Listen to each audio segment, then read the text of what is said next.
So today, me and Brett are going to be throwing some very large vases with about probably 7 or 8 pounds of clay. I'm just going to get started throwing mine now. This is a contest, by the way, and tomorrow I'm going to trim it using a thrown base, and I will do my design on it, which is a secret because this is a contest.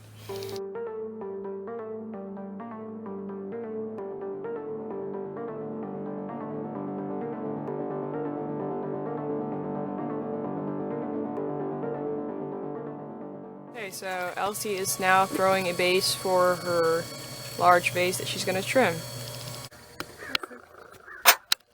Here she goes. She just managed to get it placed and centered right on the base. That's kind of tricky, so now she's going to start trimming.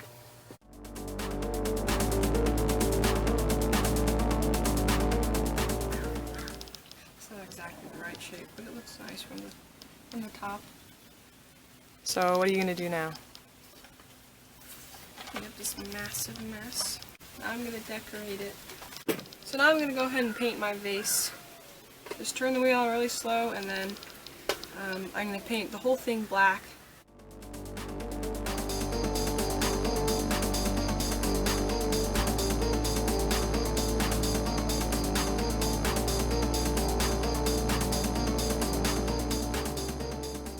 So here we have our finished vase. I did a lot of sgraffito work all over it. I did these lines on the wheel with the trimming tool, and then I did these lines on the base. I think it turned out pretty good. I like this design a lot. Okay, so now it's my turn. I'm going to use this much clay.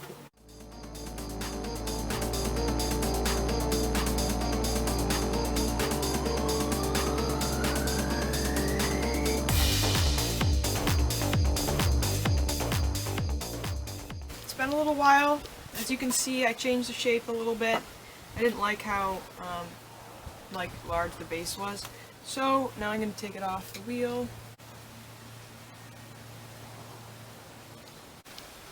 I let this dry for a little bit, and I threw a base, just a piece of clay covered in a cloth, and now I'm going to trim the base a little bit, just so it's not so heavy.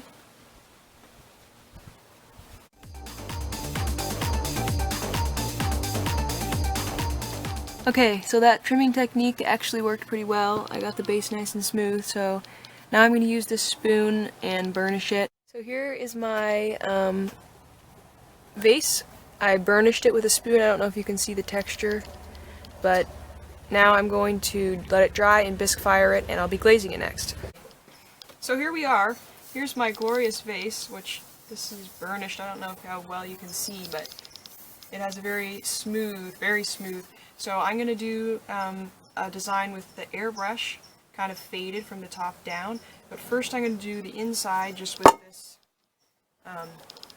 glaze. It's called marigold, just like a light yellow color. I'm going to just pour some in. Well, some isn't a lot. And then you have to have a lot. And then I'm just going to swirl it.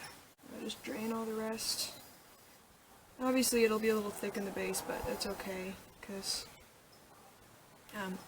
it's just going to be inside. There it is! The inside's all done.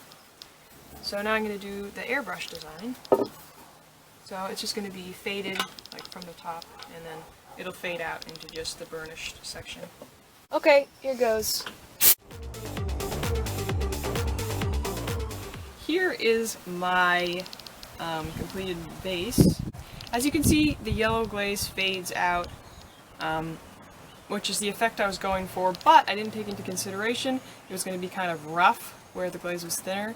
That didn't go very much in my favor. And also, I got this blue contamination because I didn't clean out the airbrush well enough before I started doing the marigold glaze. So that was also kind of a bummer. And yeah. The inside looks good. So, here is my finished large decorative vase. As you can see, the clear glaze turned out really nice. It's nice and clear all over. The black and white kind of design I put in there provides really nice contrast. As always, for a contest, please vote in the comments and we can see if we can decide who won. And please subscribe